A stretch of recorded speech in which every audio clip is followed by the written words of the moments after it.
முன்னொரு காலத்தில் ஒரு குருகுலத்தில் ஒரு சிஷ்யன் இருந்தான்.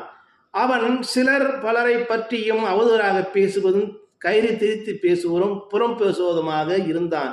இந்த செயல்பாடுகளை அறிந்து உணர்ந்த குருநாதர் சிஷியனை அழைத்து எச்சரித்தார். இது போன்ற செயலை செய்யாதே, இது பாவச் செயலாகும் என்று கூறினார். அதற்கு அந்த சிஷியனும் மன்னிப்பு கேட்டு சென்றான். ஆனால் அவன் செயல்பாடுகள் அப்படியேதான் இருந்தது. இந்த குருவிற்கு இவனுக்கு எப்படி உணர்த்துவது என்றே புரியவில்லை. ஒரு நாள் அவனை அழைத்து ஒரு பஞ்சி மூட்டை தந்தார். இந்த பஞ்சி மூட்டையை நகரத்தின் மையப்பகுதியில் உள்ள ஒரு மைதானத்தில் இதை பிரித்து பிரித்து காற்றில் நீ விட வேண்டும் என்றார். அவன் சென்றான். அந்த செயல் எளிதாக இருந்தது. 1 மணி நேரத்திற்குள் அந்த பஞ்சிக்களையெல்லாம் பறக்க விட்டு குருநாதரிடம் வந்து நின்றான்.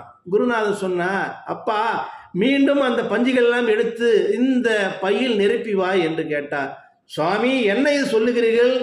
இந்த செயல் செய்து 1 மணி நேரம் ஆகிவிட்டது. அந்த பஞ்சு எங்கெல்லாம் போயிருக்கும், இந்த காற்றில் அடித்துக்கொண்டு எத்தனை கிலோமீட்டர் தூரம் போயிருக்கும் என்று தெரியாது என்று சொன்னார் அந்த சீடன்.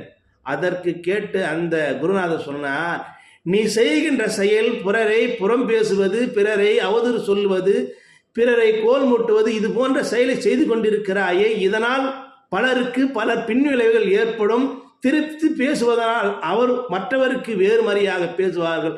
அதனால் பலருடைய வாழ்க்கை கேள்விக்குறியாகும். இது போன்ற இழிகளை செய்யாதே என்று உரைத்தினார் அந்த குருநாதர்.